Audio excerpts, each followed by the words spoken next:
L'ignorant est encore prêt à apprendre. C'est lui qui connaît mal et plus dangereux. Parce qu'il débat. Il s'arrête, il débat avec vous. Mais ce qu'il sait est mauvais. Et quelquefois, ce qui nous empêche d'avancer, ce n'est pas ce qu'on ne sait pas. Ce sont les mauvaises choses qu'on sait déjà, qu'on croit être la vérité. C'est pour cette raison le diable ne s'amuse pas seulement à nous laisser être ignorants. Il met de l'intention sur sa façon de nous faire savoir les fausses choses. C'est comme ça que ça s'est passé dans le jardin d'Éden. S'il peut déformer une vérité, il a le pouvoir sur toi. Et les choses qui nous empêchent de fois d'évoluer ne sont pas toujours celles qu'on ignore, mais souvent celles que l'on connaît mal. Celles qu'on croit connaître ou bien qu'on a avec nous, mais qui sont soit révolues, qui sont soit perdues, qui ont été juste des dogmes qu'on nous a donnés quand on était enfant. Mais quand on grandit, on fait des études, on apprend des choses, on fait confiance à notre connaissance, même quand elle est mauvaise. C'est là qu'on devient dangereux et vulnérable. Parce que tu peux devenir borné, têtu dans la fausseté. J'ai rencontré beaucoup de gens déterminés, courant vite dans la mauvaise direction. La vie n'est pas une affaire de vitesse, mais de vision. Si tu cours vite dans la mauvaise direction, tu n'atteindras jamais ta vision. Et beaucoup d'efforts ont été fournis, mais dans la mauvaise direction. Et ce qui tue les enfants de Dieu dans l'église, c'est qu'ils ne savent pas clairement qu'est-ce que Dieu veut de cette affaire d'entreprendre, de gagner de l'argent, d'aider les gens de la société. Il y a tellement de débats, tellement chacun à sa façon. Celui-ci, il a des versets à bombarder si le concert est payant. L'autre, il a des versets à bombarder si on a parlé de contribuer pour un projet à l'église. Le sujet de l'argent lui-même, pour la gloire de Dieu seulement, est déjà tabou. Ça fait que c'est... Donc, on vient à l'église, on sait qu'on a besoin d'argent, on sait que nous faisons tout autour de l'argent. Mais on fait tout pour ne pas dire le mot argent. Chacun peut dire ça dans sa prière, mais on ne peut pas dire ça à haute voix. Non, je veux juste que vous puissiez prier pour les études de mes enfants. C'est quoi la prière des études de tes enfants? Non, parce que voilà, ils réussissent. Pourquoi tu veux qu'ils réussissent? Pour que je n'ai pas à payer de fois. Et qui se mettent à être indépendants, qui gagnent. Qu'on le veuille ou non, nos prières pour la grande partie, c'est demander à Dieu, quand nous faisons des demandes, nous demandons à Dieu de la ressource mentale, mais matérielle, psychologique. On fait que demander à Dieu des ressources. Pourtant, Dieu nous a placés sur la terre pour pouvoir produire. Et on se pose la question, Dieu, il veut quoi? Il veut que je reste dépendant à continuer à lui demander. Il aime ça, hein? Vous imaginez ça? Un père responsable qui attend que le matin tu lui demandes le fondamental, le minimum que tout père est censé fournir. C'est ça qui te prend 21 jours de prière. Si mon fils doit faire 21 jours de prière pour qu'il mange ce jour-là, c'est être méchant. Je ne suis pas un père. C'est pourquoi Jésus, il regarde ces choses et dit, votre père sait que vous en avez besoin. Il sait. Et ce n'est pas à force de prière. Vous serez déçus d'apprendre que là où on investit la grande partie de nos prières, ce n'est pas dans ça que Dieu nous attend prier. Il a envie de dire, ça, il y en a déjà. Ce n'est pas ça qu'il fallait demander. On passe beaucoup de temps à demander ce qui est garanti et peu de temps à demander ce dans quoi Dieu veut nous voir participer. Dieu aurait voulu nous entendre faire certaines prières parce que là, on serait devenu participants, co-héritiers au plan de Dieu. On serait devenu collaborateurs avec lui. Mais nous passons tout notre temps à lui réclamer des choses qu'il a déjà garanties, qu'il nous donnera dans tous les cas. La pensée de Dieu face à l'idée d'entreprendre, eh bien, Dieu aime entreprendre lui-même. Dieu aime initier des choses, commencer, lancer des projets. Dieu aime ça. D'ailleurs, comment tout ça a commencé? Genèse chapitre 1, verset 1 à 2. Genèse chapitre 1, verset 1 à 2. Au commencement, Dieu créa les cieux et la terre. La terre était en forme vide, il y avait des ténèbres à la surface de l'abîme, et l'Esprit de Dieu se mouvait au-dessus des eaux. C'est Dieu qui entreprend. Au commencement, il aurait pu rester lui-même. Mais au commencement, Dieu entreprend, initie, prend l'initiative de créer. Et vous le savez, il aurait pu le faire en un seul jour. N'est-ce pas? En un seul jour, Dieu aurait pu dire que la terre soit ellipsoïdale contenant à l'intérieur des herbes. Une longue phrase aurait suffi. C'est comme ça qu'on fait avec l'intelligence artificielle. Plus détaillé tu es, plus l'image va être claire. Dieu aurait pu lancer le programme comme ça, boum. Et on aurait eu tout. Mais il a pris un jour, créer une chose. Deuxième jour, une autre. Troisième jour. Quatrième jour. Comme s'il s'améliorait. Cinquième jour. Il avance comme ça jusqu'à se reposer au septième jour. Dieu aime entreprendre. Il aime. Dieu n'est pas un oisif. Il est tout le temps en action. Et Jésus disait, mon Père agit. Pas mon Père avait agi. Alors, ce n'est pas parce que les 7 jours de la création sont complets que Dieu n'est pas en train d'agir. Jésus vient sur la terre et dit, mon Père agit, moi aussi j'agis.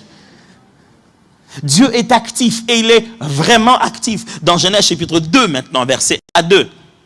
La Bible dit, ainsi furent achevés les cieux et la terre et toute leur armée. Dieu acheva au 7e jour son œuvre qu'il avait faite et il se reposa au 7e jour de toute son œuvre qu'il avait faite. Dieu s'est reposé. Vous ne savez pas combien c'est scandaleux.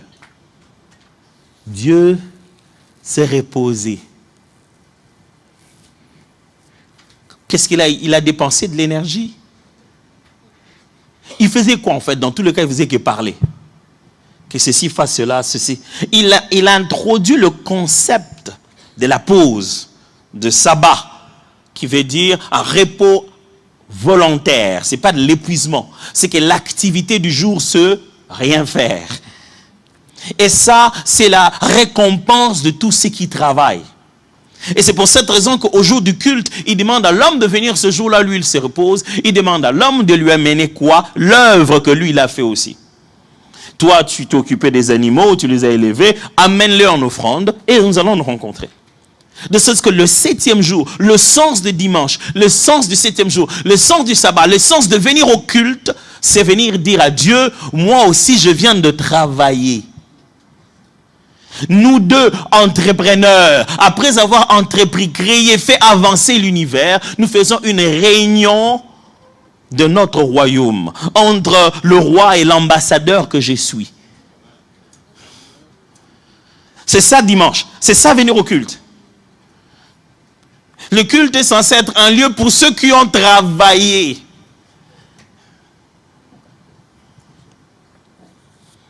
Dieu aime entreprendre lui-même. Dans la Bible, on voit prendre des initiatives par lui-même. Mais la deuxième chose que dit la Bible, c'est que l'homme a été créé pour entreprendre. Quand Dieu a créé l'être humain, l'un des buts pour lesquels Dieu a créé l'être humain, c'est qu'il continue une œuvre. Dieu n'a pas fini le 7e jour en se disant, j'ai tout fait, il n'y a plus rien à faire. Non, Dieu a fini au 7e jour en laissant une partie à l'homme pour qu'il puisse collaborer avec lui. Dieu a laissé des tâches vides en se disant, moi je laisse ici, à partir de là, l'homme va continuer. Dieu a créé l'homme pour qu'il prenne des initiatives, il puisse entreprendre, il puisse commencer des œuvres, il puisse continuer une œuvre qui a été prévue. Genèse toujours chapitre 2, le verset 5 le dit très bien. Aucun arbuste de champ n'était encore sur la terre et aucune herbe de champ n'est germée encore. Ah bon? Mais Dieu a créé les cieux et la terre, il a créé tout ça. Regardez ce que la Bible dit ensuite. Car l'Éternel Dieu n'avait pas encore fait pleuvoir sur la terre et il n'y avait point d'homme pour cultiver le sol. Le paramètre important pour faire évoluer le plan divin, c'est l'œuvre de l'homme. Vous êtes là toujours?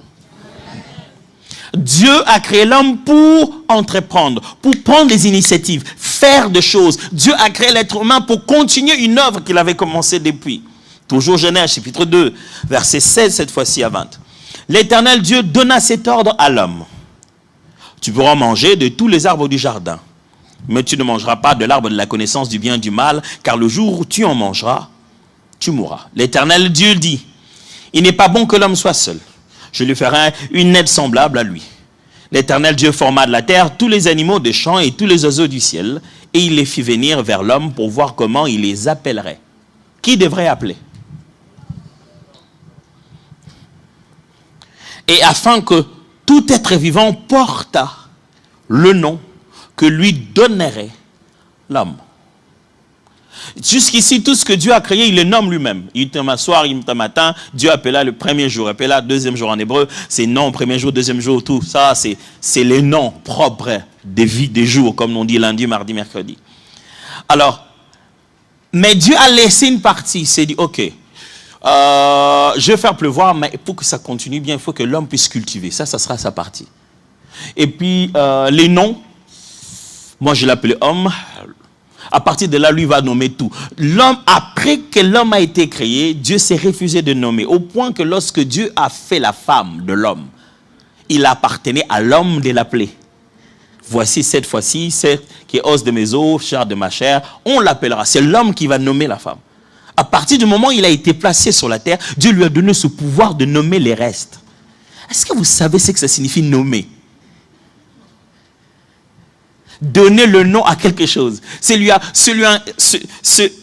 placer les cadres de cette destinée. Ok, on ne parle pas de ça aujourd'hui.